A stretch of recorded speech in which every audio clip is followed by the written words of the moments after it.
Okay, welcome both of you to the Leadermorphosis podcast. Thank you so much for joining all the way from India. Thanks, Lisa, for having us. Thanks, Lisa. So I was thinking maybe we could start by you sharing something about Codewave's origin story, because I think it's quite unusual for people to start a company that from the beginning is quite flat, quite democratic. So can you say something about what gave you the inspiration to do that? Okay, the big why. Right, yeah. So, we've been running this for almost 12 years, but many of the people whom we've interacted, they don't know that we were actually accidental entrepreneurs. So we come from middle class background, and really in our family, no one has been an entrepreneur in the past, right? So this was not a journey that we really thought we're going to be taking. It just happened along the way.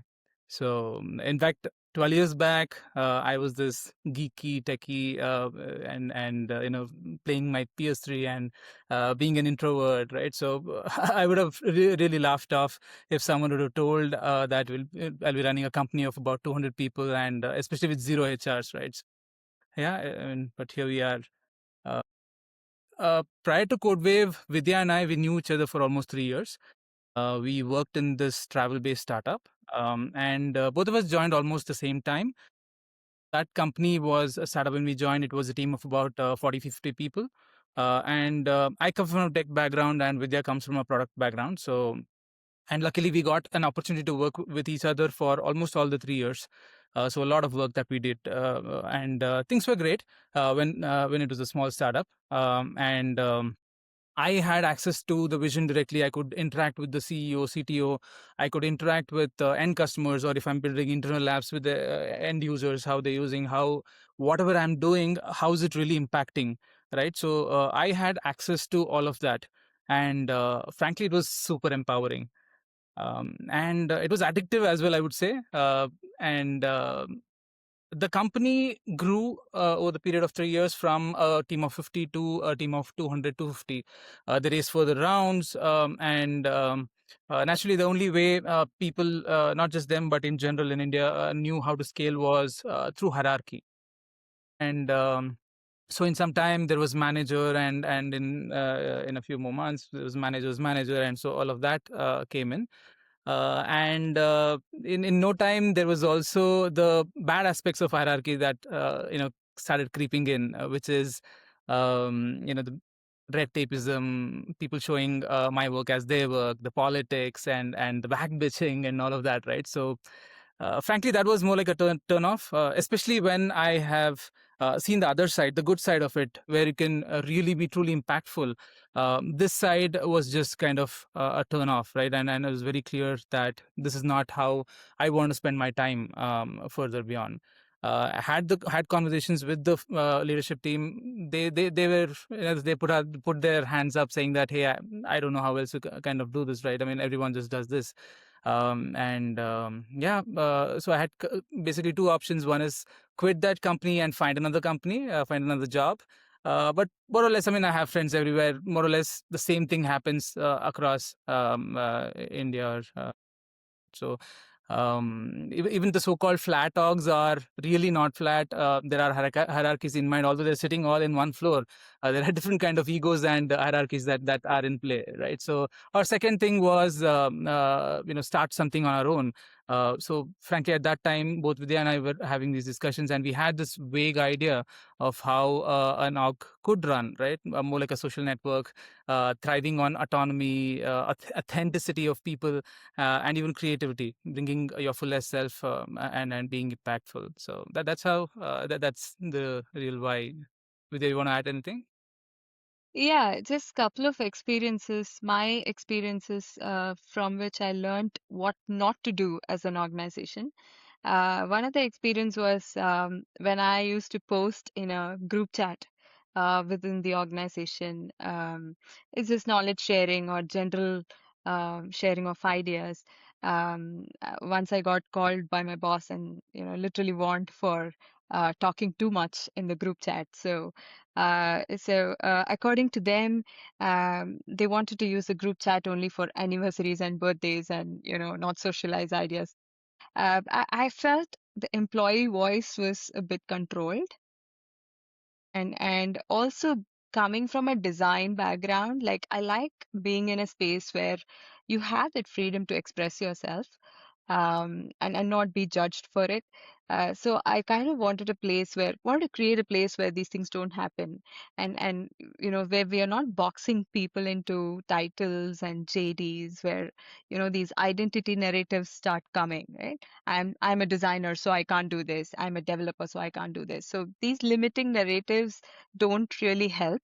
But like Abhijit said, if you create a space where people's creativity and ingenuity can be unleashed, I think then the work becomes very disruptive. The outcomes become very creative for our customers.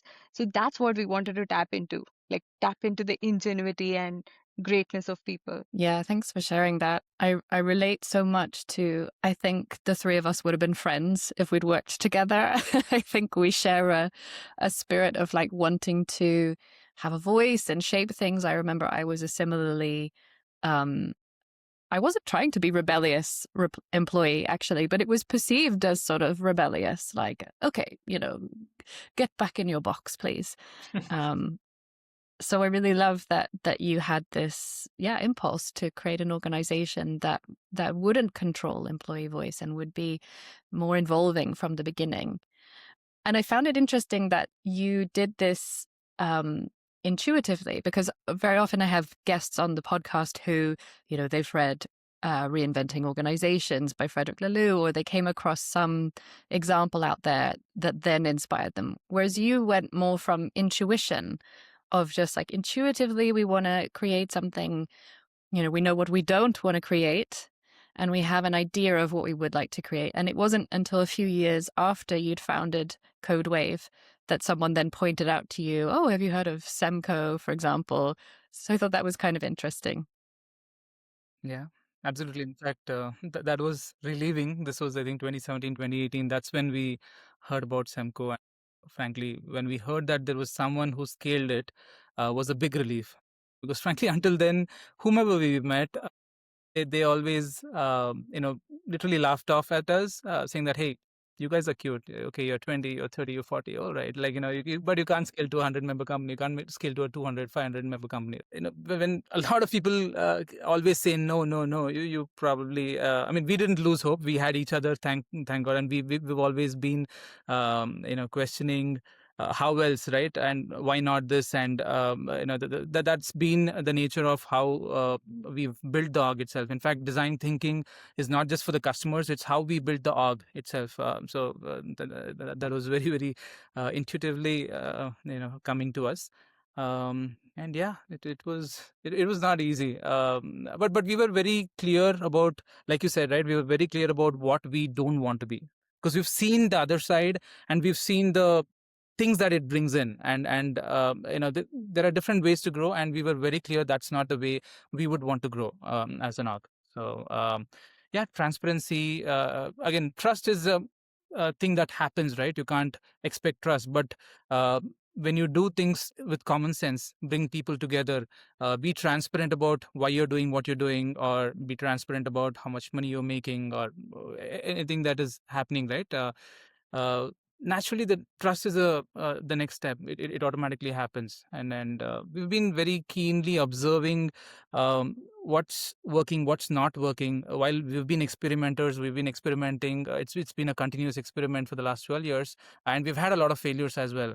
But one thing that's been guiding us is that keen listening on the ground. What's really working? What's kind of being open to criticism with each other or with people, right? What's not working, making people open out. Those were some of the guiding lights.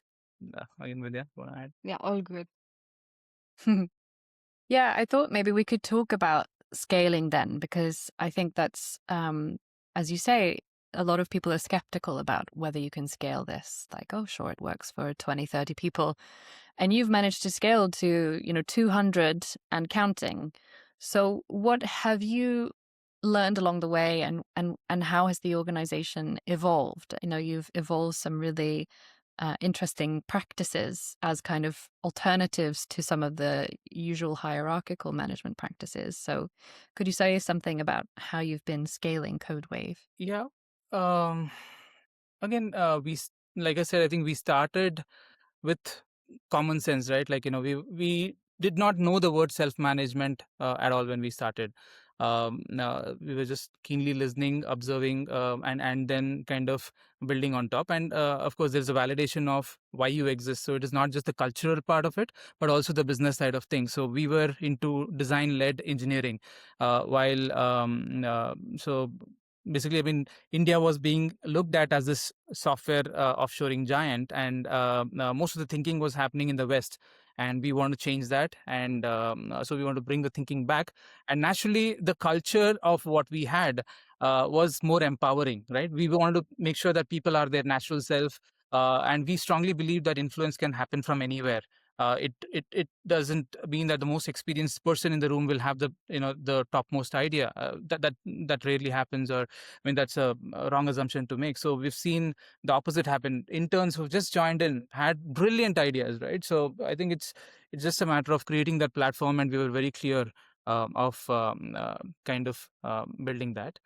Yeah, Vidya, you want to add anything to this? Yeah, sure. So, the organization itself was designed with, I think, two principles. One was transparency.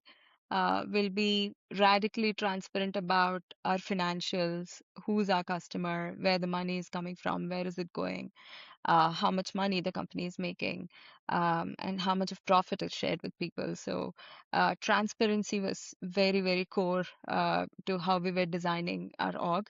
And the second one was distributed decision making. We didn't want this central unit to decide everything for everybody. Rather, we wanted to encourage local decision making. So we were trying to organize ourselves into groups that can serve the customer and which can be nimble, transparent, and locally empowered.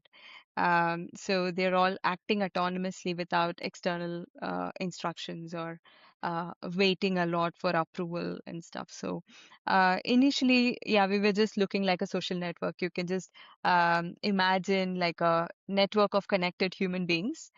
Just like a social network when we were small. As we grew slowly bigger, like 50 to 80, imagine different circles of projects, like an organization of 80 people just organizing themselves around projects, and each of them owning up their project success, running independently like a unit. From 80 to 200, I think that was a journey where we started asking, how can we create a company of companies rather than organizing ourselves around customer projects? Can we make it even more entrepreneurial for people? So then we started organizing ourselves into Fractas, which is basically inspired from fractals in nature. Yeah, so this Fracta is nothing but a mini startup, a startup within our organization. And this Fracta is like a cross-functional group of people, and it runs its own profit and losses, does its own projects and initiatives. So if you look at org now, it's a bunch of Fractas running autonomously. And all of these Fractas come together, contribute 2, 3 volunteers to govern the org itself. So that's like a volunteer formed initiative group that runs organizational KPIs. And they also have these Fracta KPIs that they govern. So that's how like you can visualize a bunch of circles that are self-formed to run their own units and also contribute to the org success. Yeah, but conceptually, it's remained pretty much the same from day one, right? Like, again, these are moving groups of people based on a need. They come together, make things happen, break things, and kind of, again, for the next 6 months, 1 year, they kind of work together, take a lot of decisions locally, work with the customers directly. A lot of information is fully transparent for them to take these decisions. That continues to be there from literally day one. We had that, and that continues to be there. It's just that with the fractal structure, etc., as we scale to a 150, like we had this question of how should the org structure look like? Should we have a 150 unit and then multiply it like typically how others have, or is there an alternate way of kind of organizing yourself where again it can be very differently done, right? So again, these are experiments that are ongoing, and we've been able to find good amount of success so far. I want to talk about a culture of development and feedback, because I know that's something that you've focused on as you've kind of scaled your culture. So I wonder if you could tell us a bit about your peer-based kind of replacement of what's traditionally known as like performance management process, which you call peerly. Could you tell us a bit about that? Yeah. So traditionally, in a hierarchical organization, there is a manager that's sitting across the table having an awkward conversation, right? Because they have no context into what the individual has done through the year. And neither the individual sees much value in that conversation. And probably it's just a one-off conversation, and after that, nothing happens. So what we thought was, can we tap into peer power? And if we can listen to customers sitting 2,000 miles far away from us, why can't we listen to people just around us in our immediate surroundings, right? People whom we spend most of our work time with. Why don't we ask feedback from them? Is something that we questioned. And the second thing is, how do we define performance? Uh, is it going to be only output or the time? Or should it be more human, right? Should it be around, can I trust this person? Can I count on this person when things go south?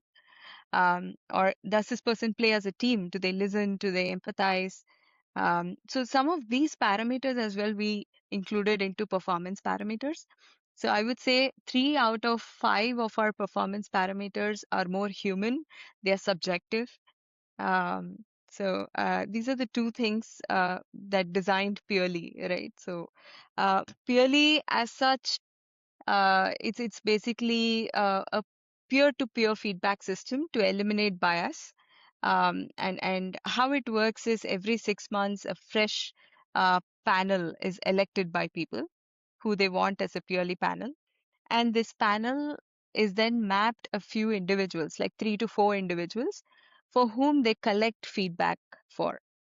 So the panelist collects feedback from customers, from peers, team members, and partners, and curate that feedback and let the individual digest and reflect on the feedback. They could even accept, agree, disagree, or decline feedback that they don't find relevant or constructive. So it's kind of a very constructive conversation between the panelist and the individual. And once this is done, the panelist maps their performance in one of the brackets A, B, C, D, E. And this panel also decides on the hike budgets for the season. Based on the company's financial health, they come up with what could be a good hike budget for the season, and even how the hike should be distributed among the brackets, right? The performance brackets A, B, C, D, E. Should we incentivize only the high performers, or should we make the hikes more even across the company and celebrate everyone's contributions? This is all decided by the Purely panel itself. Yeah. And just to interrupt, so when you say hike, that's what you're describing as like a period of time where you might distribute money in terms of people getting Yes. compensation for something, Yes. right? Appraisal cycles, yeah. Yes. Yeah. And again, lot of, yeah. Oh, yes, go ahead. Yeah, again, a lot of this is coming from first principles thinking, right? Like, again, how might we make things more democratic? How might means why democracy is because how can we add more people into the decision making or make them learn the process of this, right? And how might we find the next gen leaders? Because as it scales, it cannot be Abhi and Vidya identifying potential. It's people. Are they? There are people coming, from different places, growing at their own rate. Right? It's not the ladder-based growth anymore. We are living in an information age where information is at the people's fingertips. Right? No one can define that. Hey, you have to grow in the next 2 years. This way. Everyone's growth journey is very unique, and we have to be open about that. So a lot of that kind of those were the first principles thinking that led to probably the 500th version or 555th version of purely the way it is. We've also had a lot of failures in the past, but yeah, that is the current working model, which again might change slightly with the invention. I mean, with the Fracta things coming into picture, it's becoming a little more bulkier right now. So we're already in discussion on how might we kind of do that in a more optimistic, optimized way. How can we kind of decentralize further while keeping the intent or the democratic way of doing things? Mm. And when I was learning a little bit about Peerly, I understand also that, after that, after the panelists have collected feedback, I then also get support, don't I, from someone. It's not like, as you said, it's not like a traditional performance management where it's like a one-off and then I have to wait until next year maybe for my next performance appraisal. It's more like kind of peer-to-peer coaching. Or can you say something about what support happens after that kind of feedback is shared? Yeah. So right now, what happens is after the discussion, after the one-on-one with the panelists, the individual gets to choose an accountability partner that they would like to grow with. So they could choose a peer and have further conversations with them on setting the goals for the next season. And these goals that people set for themselves is set by themselves. It is something that they want to do. So the growth is kind of self-paced, and the direction is something that they choose.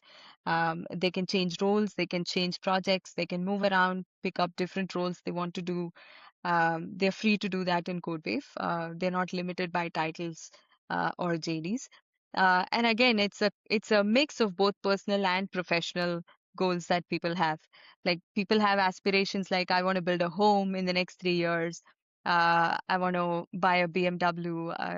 There are different kinds of aspirations that people have. People are free to set those as goals. Let's say somebody wants to become a public speaker, somebody wants to get married.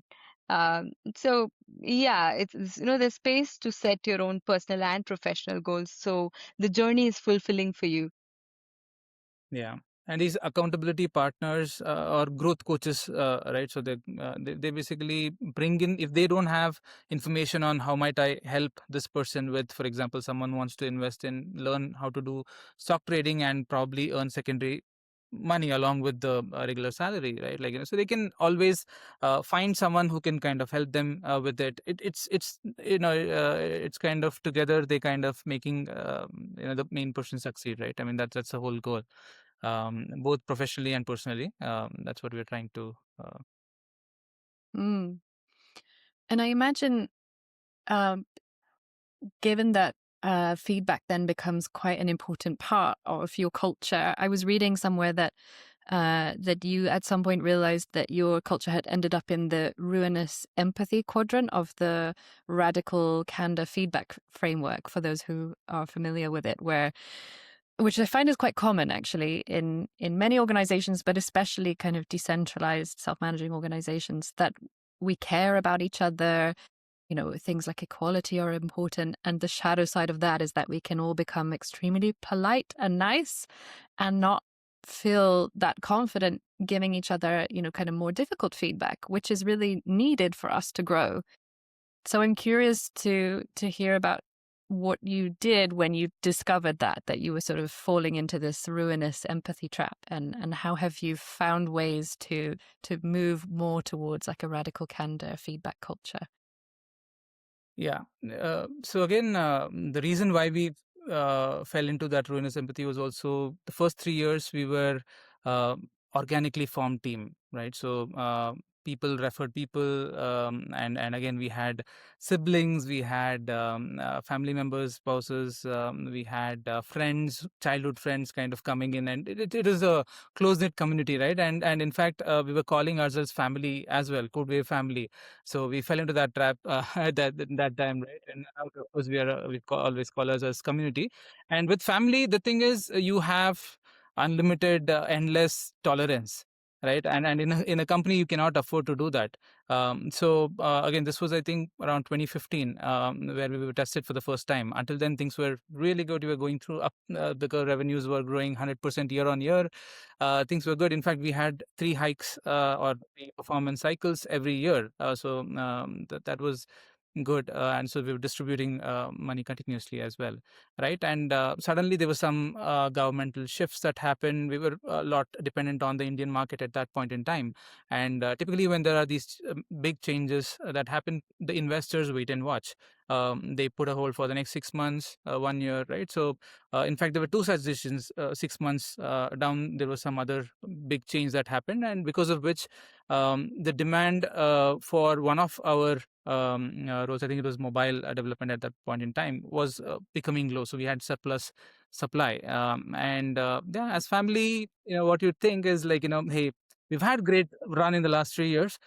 This time, let's kind of hold on because we've not made any profits. So instead of letting go of people because there's, for 1 year we did not have work, let's say no to hikes. Okay, can we do that, right? So we thought it'll be okay because we're a family, right? And that didn't go too well with most people. So I believe that scarcity brings clarity. So yeah, we saw some of the people move out of Codewave who've been there since day one. Some of the high performance move, etc. Right? So yeah, that was one of our learning go. And the thing was, because of the way we were kind of formed as a unit, so giving critical feedback to each other, because this guy was someone whom I know for 10 years. I mean, he was my childhood buddy. How can I give critical feedback? So it's very difficult, right? And other times, like as founders, we think this is too obvious. Do I even need to tell someone this, right? So but you're kind of burning out, saying, how can this person not see this? Right? These were happening to us and people around. And the outcome of this was we were slowly and steadily becoming a substandard company from a quality point of view, right? So that's a natural outcome. The growth was slowing down, and complacency was increasing as well, right? So and then this was the time where we knew there was an intervention that needs to be done, and thankfully we learned about radical candor. I realized where we stand, and Vidhya and I did a workshop internally. We brought in all the people, and everyone said we care too much, and this is where we are. We are not challenging each other where we can go. We have huge amount of potential, but that's just not working, right? So everyone agreed that this is what it is, and then we kind of came up with our own structure on how we can kind of make that happen, how we can give feedback. When we brought in everyone, it was no longer a bad thing to give a feedback. Again, the reason why you're giving feedback one-to-one is because you care for that person. You want them to grow, right? So it's not because you're going to escalate and you're going to cut down on their the appraisal cycle. No, it needs to be given at a point in time where you can actually act upon it.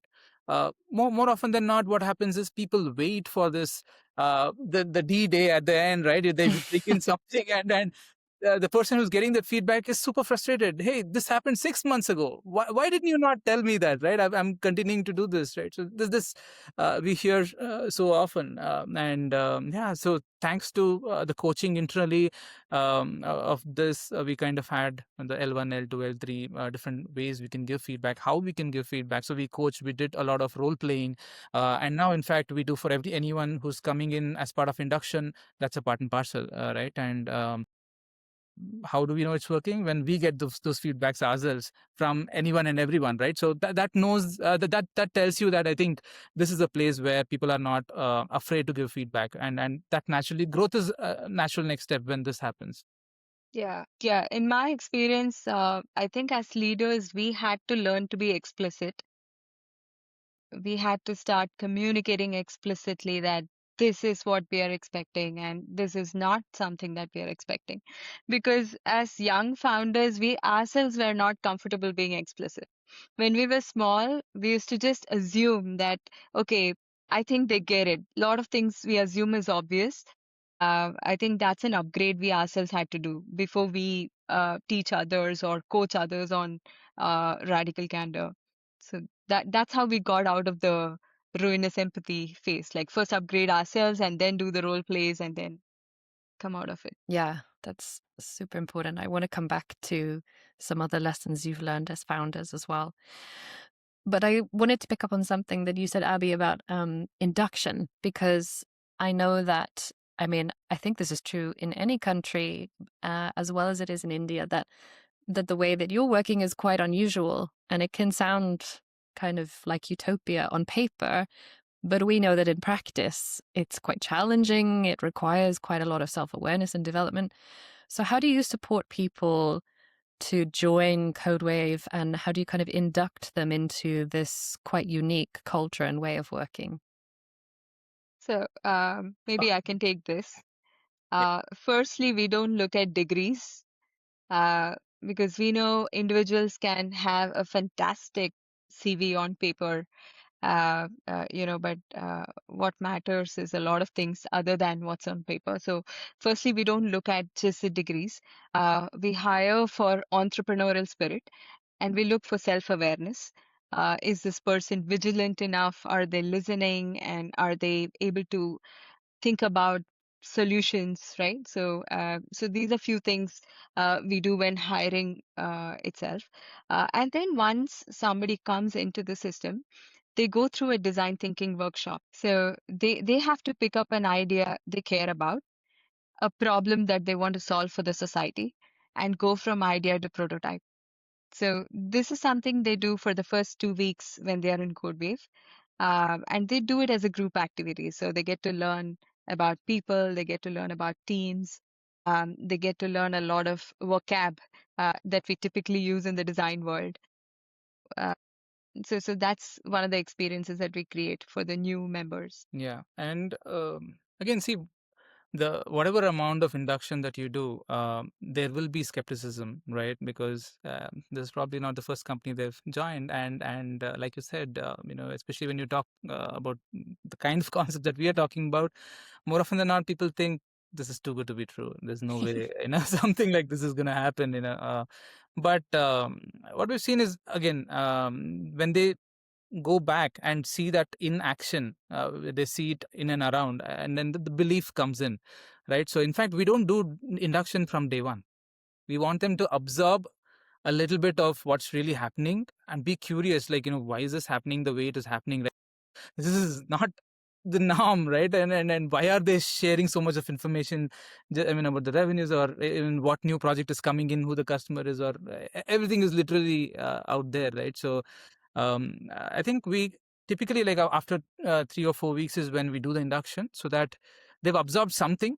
They've absorbed, interacted with the culture, and they are probably curious, and they'll be in a better position to kind of digest what we are saying. That's another thing that we consciously did. Hmm. Yeah, I like that. I like how I like induction processes that are kind of like mini I guess fractals of the organizational culture itself. So I like that you give them like a design thinking exercise, and I know that design thinking has kind of been like a red thread throughout your organization, and in a way I think was very influential in you designing the organization, like thinking of also your employees as users, and like, why should it be this way, and could it be another way, and like what else? And so I really like that as a theme. Also on the topic of induction, I know that your handbook is kind of open source, which I love. So I was having a look through your handbook, and there was a page that I really loved. I like laughed out loud, where you have a page called "What is Codewave Not Good At?" And you share some things about, kind of learning edges and things that you're kind of still figuring out. So I would love that honesty. And I think it also feeds into the idea that, when you join Codewave, part of your role is to co-create Yeah. kind of, and evolve ways of doing things. So I wondered, like, how would you answer that question today? What is Codewave not good at, if you like? Or what are you struggling with or wrestling with? Yeah. While I think whatever we talked about still holds true, I think some of the things that we are not good at is telling people how they should grow. Uh, It should come from inside, from them, right? I mean, and then you can kind of coach them, mentor them to kind of help them where they need to go. But there are a lot of companies who are good at just saying this is what you need to be or whatever. Right? We are not, because after that you are the one who has to be behind them. That's not how we believe growth should be, right? I mean, people should be passionate about what they want to become and the future self, how they see in the next 5 years, 10 years, how they see their own growth. And again, like I said earlier, we're in an information age, right? So people they're adults and they've taken a lot of decisions on their own before they've joined Codewave. So they are capable of creating their own path. And then, of course, there is guidance, nurturing, all of that can happen, that we're good at. And probably another thing is bringing change through force or fear. Again, there are times where we struggle with bringing change. It takes more time because you need to have a lot of patience to run an org with a self-managed kind of an org, right? Because 80% of the team has to be aligned, and then the movement happens, and the movement exponentially picks up. But there are ways where it becomes a lot more easier, even though there might be misalignment or less alignment. But through force or fear, most of the organizations make that happen. But we've been very conscious of not doing that, but the impact of that is sometimes the change might be slower than anticipated, which we're okay. We have the patience to kind of work that. Yeah, Vidya? Yeah, just to add to that point, when people ask us, uh, do you want to prioritize strategy to grow 10x or culture? They always have the strategy or culture or strategy. So that's a struggle we have. We cannot compromise cultures.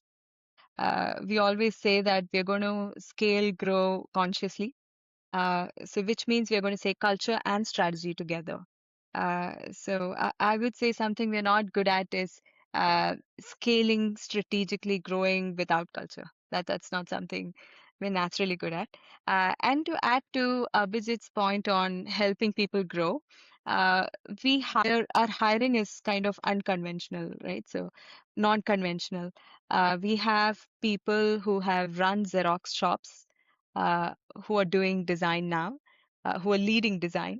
And there are also people who are running a music band.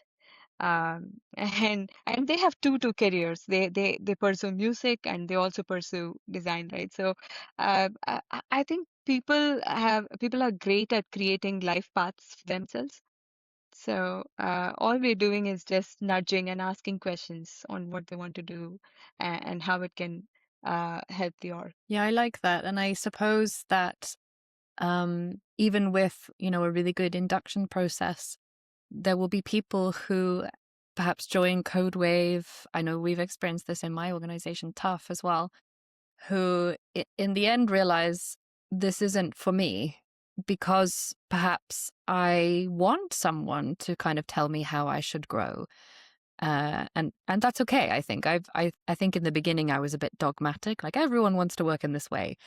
And now I realize that, it's not for everyone, and that's okay. And if we can support people to discover that, then we might help them to find an organization that, does meet their needs. Because it sounds like to work in Codewave, you need to be someone who is quite entrepreneurially minded, somewhat self-aware and self-sufficient, even though you have some really great peer structures in place.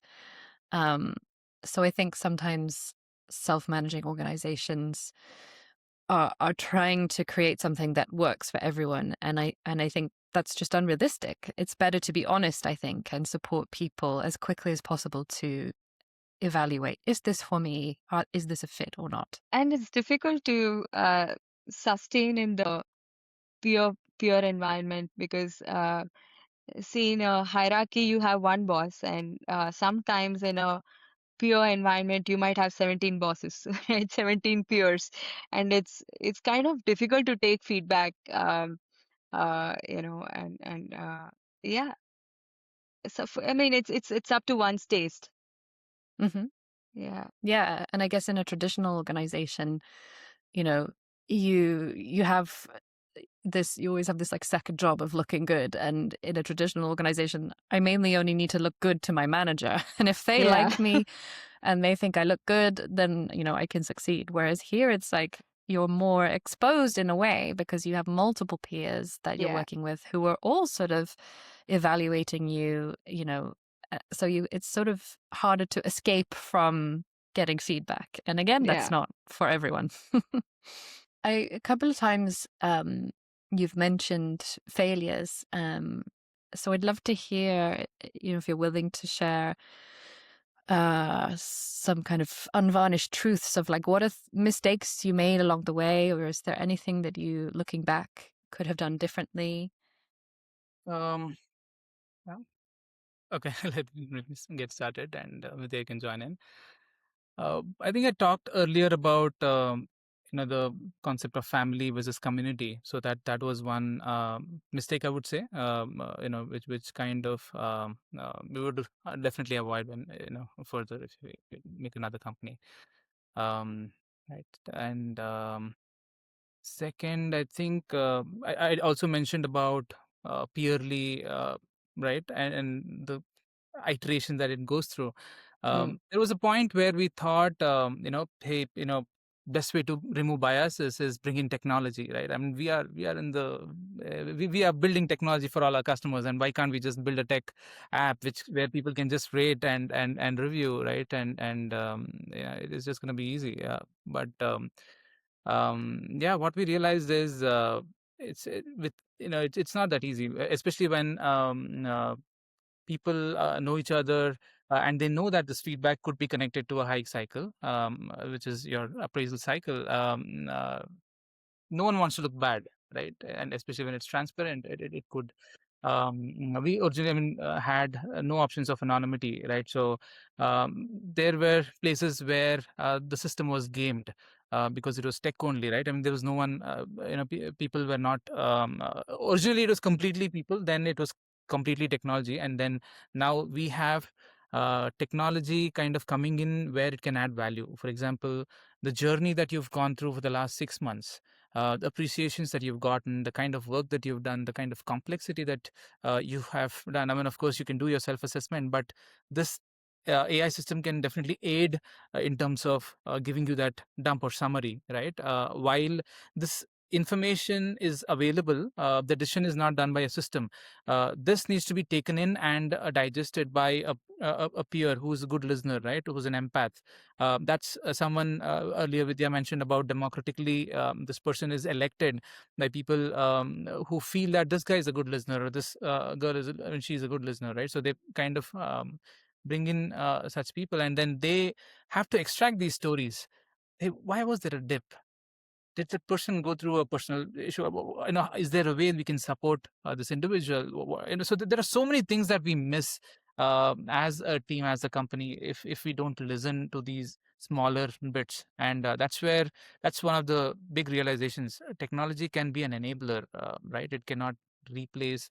And this becomes more and more important in the agent world that we are living in with AI, and everyone talking about AI taking jobs. I think there are so many things that AI should not be doing or will not be doing, even close to what a human could do.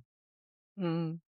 It also makes me think about there have been some books and articles written sometimes that dismiss feedback as being a toxic practice or dangerous or something. And one of the arguments is that it's subjective or biased. And my thinking is, yes, it is subjective, but it's still useful for me to know what my impact is on others. So I'm thinking about what you said about, if we use tech, we can eliminate bias. And it sounds like now what you've realized is, we have, like you said, Vidya, some largely human parameters. So it's like acknowledging like it is subjective, and that's okay. And we're aware of that. And we're looking more at what kind of subjective feedback is actually useful for that person to develop, and useful for us as a team to know, and sort of owning that rather than the illusion that any system could ever be unbiased, which it can't be. Yeah. Yeah. Another failure, I would say, is when we were smaller and we were growing bigger.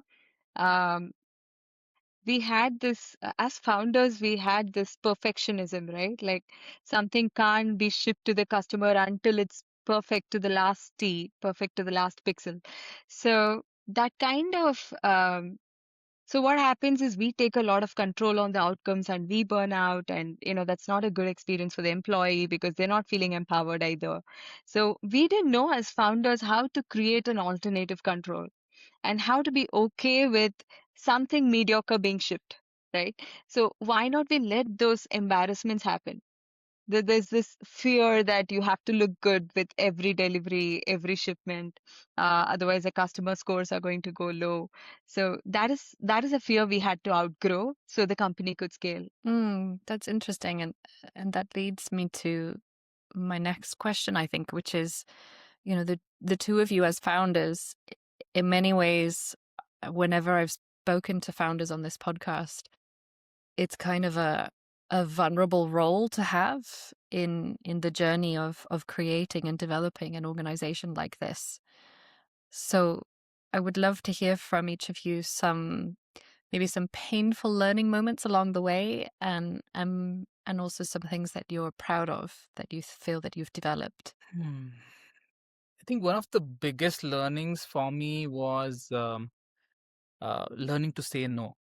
Right, I'm guilty of being too accommodative in nature, and I've known when people have kind of exploited that as well. Right, so this was again in the initial parts of the journey, and thanks to Vidya, she kind of helped me kind of grow that muzzle. But that was a big bit of a big challenge for me, right? So and yeah, and another one was I think. Wait, I'm curious, how did you shift that then? How did you develop the muscle of learning to say no? Yeah, so again, first is the awareness, right? So when you know that the other person is kind of taking advantage of the situation, um, slowly but steadily kind of talking about it, right? There is no other way, there is no easier way. It's painful. And as a personality type, I'm an accommodator, right? And I realize that again, it's a lot about self realization. With that, you'll know what to do next, because it's not that you don't know, it's just that it's difficult to take that next step. So I think it's purely the awareness that helped, and then further beyond, I knew what I needed to do. It was difficult to do that, but I knew it had to be done. Otherwise, yeah, we're going to be living in a Groundhog's Day. There are going to be more and more such situations coming, and this is something that I strongly believe. And challenges come to you for a reason, because it is there to be solved, and you have the capability to solve that, right? And then there's going to be next challenge, and the next, and the next. But yeah, it's if you don't solve the first one, there are going to be more challenges, similar challenges, and at different capacities coming to you, and it's going to not let you be at ease. It's just accepting, and yeah, had to kind of come out of the comfort zone and do what was required, and confront in your own ways. Yeah. And I interrupted you. You were going to share something else, maybe something you were proud of for developing. Yeah, I think second is the freedom itself, right? I mean, this is we're thriving on the freedom at workplace, right? You can be your again, the whole point is to kind of be your fullest potential, really be your authentic self, etc. But um, freedom without accountability can become chaotic. So there's a thin line there. We need to be aware of when someone is abusing a specific freedom that is there.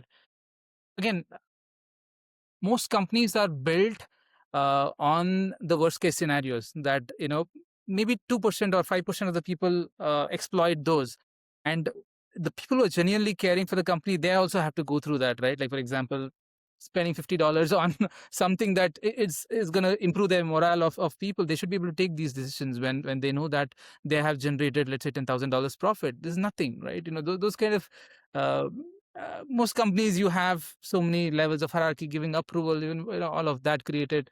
So while we did not want to do that, but there is also, like, how do you, when there is abuse that happens, the people who are taking accountability, or they are kind of demotivated, right? How do you kind of have these alternative controls where that feedback or some way that this happens? I think that's learning to kind of figure out that line, and then finding that for each of these, again, there are so many different places where this happens, right? And finding those alternative controls. Again, these are alternative controls that did not come from me or Vidya. This came from people with the wisdom of the crowd, because they've seen this, they know what can be done. We're just nudging, we're just asking questions, and people have answers. So we just had to kind of facilitate sometimes, or sometimes the teams themselves came through, right? So yeah, these are something that has been more both a realization and something that I'm proud of what we've achieved so far. Mm. What do you No, sorry. I'm curious before we hear from Vidya, because this tension of all these kind of polarities of like freedom and accountability, and how they sometimes people can fall into a trap of like either or, right? But in a self-managing organization, they become sort of twinned. You need to have them both. Yeah. And I'm curious if you could share an example maybe of then from the wisdom of the crowd, uh, something that you developed in order to create accountability without kind of, bringing back that top-down sort of way of working that you were keen to avoid. Yeah, at the top of my mind, one thing that's coming to me is the decision that was very difficult for most companies was how do we bring people back post COVID, right? So uh, we did not, me or Vidya did not say, hey, everyone has to come back to office, right? I mean, that's how typically it was top down, that's how it was pushed, and so much of resistance, people were unhappy, all of that.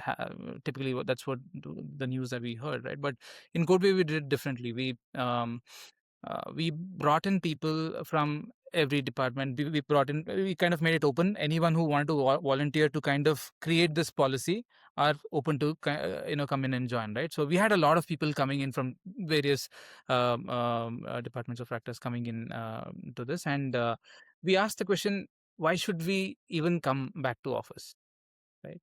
Is there a need? So it started from there, and who should come, why should they come, when they should come, even driven. Everything was completely driven by the teams themselves. What are the challenges that they're facing, because of which, when they would want to, like for example, with design, it's extremely difficult to brainstorm digitally. They said, no, initial first week we're gonna come and work out of office, right? So okay, well and good. So the same way, right? And they had specific expectations from different teams when they need to brainstorm and when they want to collaborate, all of that. So it was beautifully formed by the people. They kind of decided how are they going to come, when are they going to come. So we just are a platform, right? We have to make sure that that facilitation happen based on what people want to do, right? So, and it was a breeze, in fact, for us to kind of move in towards the hybrid way of working, or moving back, etc. So yeah. So sorry, Vidya, I cut you off. You were saying No, something? that was the same example I would have brought up. Yeah. Yeah, what about you and your journey as a founder? What have been some learning moments and things you've developed? Um, for me, one of my biggest learnings was switching from giving answers to asking questions. One of the hardest lessons, because as leaders we're all righteous, we want to give answers, we feel obliged to give a lot of answers, uh, but flipping that and framing a question and asking a question and letting others answer, that was one skill that I had to practice, make it a habit. And when we grew from small to big, that kind of helped a lot. um, and the second, my personal growth was I was being too protective, like a mama bear, trying to defend the team. When there's customer feedback, trying to kind of filter that and, trying to protect the team. But I think all that came across as kind of too controlling. But people, on the other hand, perceived that as control, and all they wanted was, "Why don't you step back and let us do, let us do what we have to do?" So I think not getting overprotective, but looking at everyone as equal adults who need challenge. That was also a personal learning for me, and when I outgrew that, a lot of things scaled well. These would be two learnings, and I think something I'm proud of is being vulnerable as leaders. Um, Because I think largely people feel safe at Codewave. The thing we are talking about, open feedback and candid feedback and stuff. If the workspace is not safe, people wouldn't speak up. So something that I'm proud of is Abhi and I have tried to role model vulnerability. Let's say when there's a financial crisis and we are not able to give increments, uh, we have to show up, and it's going to be difficult, but we have to face the moment, be vulnerable, and kind of sound reassuring. Um, I think that's something I'm proud of. Yeah, and I think it's testament to the fact that you have created that safety, that people are able to give the two of you feedback. Yeah, That can be scary otherwise to give feedback to founders. They say the higher up you get, the colder it gets. So mm, it's good that you're still receiving feedback. yeah, And it doesn't get easy. yeah. It's It's not still easy.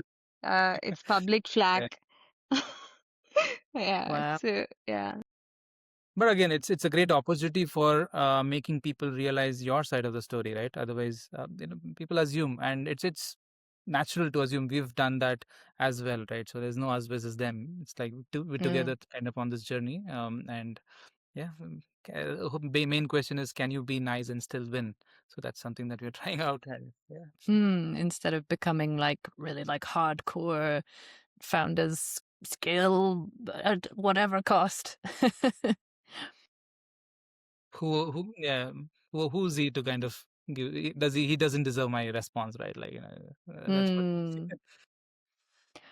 And you just something I thought about as well is I think I read somewhere that you're like self-funded. Is that right? Like you intentionally tried not to rely on external funding so that you could still have influence over like this is our culture and that's like a non-negotiable. Is that right? Yeah, yeah. So we are bootstrapped. We always say customer funded. Yeah, so that keeps us on our toes. We're profitable. And yeah, so it's so far worked very well. And yeah, we continue to grow, like you said, about 210 people and counting as we speak. Because Yeah, that certainly helps because I've heard from some kind of self-managed startups that once you get external funding, it's harder to maintain that. You get these targets and the board then wants to appoint a VP of this or something, and it's a bit trickier to kind of protect what you've built. yeah, So that seems like a good strategy. in fact, I remember time. We all know COVID was a blessing in disguise for most IT services companies, right? So the revenues were skyrocketing. But the other side, like again, we were going through this. Again, this is one of the challenges I would say at that point in time was we were again the culture, the way it scaled was through people to people. When people came in, they saw each other, right? Like how I said, we did not have an induction, but it happens after 3-4 weeks. They saw each other, and naturally they take the next step. No one tells you where the lunch is served. They see it and they kind of just go and then and grab it, right? So yeah, so that in a completely online world where we saw that transition happening where things were becoming more and more transactional, right? The cultural part of it was dwindling. People were slowly and steadily burning out. And while the revenues were happening, the salaries, everything, the increments were good. But this side of the things also we started seeing, and that's when we decided, hey, I think we need to pause. We we need to kind of intervene here, and we said no to businesses. We said literally, and we said no to revenue, and we kind of did some reorg internally to kind of bring that some of the cultural aspects back in a hybrid first world. In fact, we worked with Semco Style also to help us transformation, a small transformation for the hybrid part of it, right? And then again, we were good for that further growth in a hybrid first world. Interesting. Yeah, I was just reading about some research by Mike Lee, who I've had on the podcast about. He studied, I think, 4 different organizations, decentralized organizations, and how they responded to crises. I think in all of the cases, it was how they responded to COVID. And it seems like it's necessary to centralize some things, but how you make that decision makes the difference. So if you're transparent about, so we need to make some changes or decisions, then it's possible to then sort of decentralize again after that. And if you do it in a top-down way, it sort of undermines people's faith in this way of working and the leader's commitment to it. And then it's sort of hard to come back from that. So in starting to wrap up our wonderful conversation, I wonder what advice you would give to the listeners of this podcast, because many of them are on journeys of their own in kind of decentralized organizations. Some of them might also be founders as well. So what kind of words of wisdom or final reflections would you like to share with them? Okay. It doesn't have to be profound. Yeah. Yeah, but yeah, I'll probably give my 2 cents. Self-management requires a lot of patience, right? And belief, belief in the human potential, belief that people are genuinely innately good, right? So that's kind of core um, to this. If you strongly don't believe in that, then I don't think self-management is the right approach, right? So, and like Codewave, we can always run a company with trust and common sense, being the guiding light, right? While yeah, that's probably my 2 cents. I would say the same thing. I think trusting in the wisdom of the crowd and believing that the answers you're looking for is already there. You just have to ask a question. Uh, I think trusting in the wisdom or the greatness of people, I think that's the hardest part. It's very easy when one thing goes wrong. It's very easy to start feeling, hey, this is not going to work. I'm going to take back control and I'm going to do it all my way. But staying patient and trusting in the wisdom of the crowd, I think, yeah. Yeah, thank you. Anything else that you didn't get a chance to say, would be sad if you didn't have an opportunity to say? I think it was a lovely conversation. Enjoyed it. Is there anything that you don't want to say? I'm good. It was a great conversation. Thank you, Lisa. And I think we pretty much covered all topics. Yeah. Yeah, great. Well, I will share some links with listeners in the show notes if they want to learn more about Codewave. I think it's wonderful what you've built. And thank you so much for sharing with honesty and humor and enthusiasm your story and your personal journeys. Really appreciate it. Thanks, Thanks. Lisa. Yes, it was a pleasure.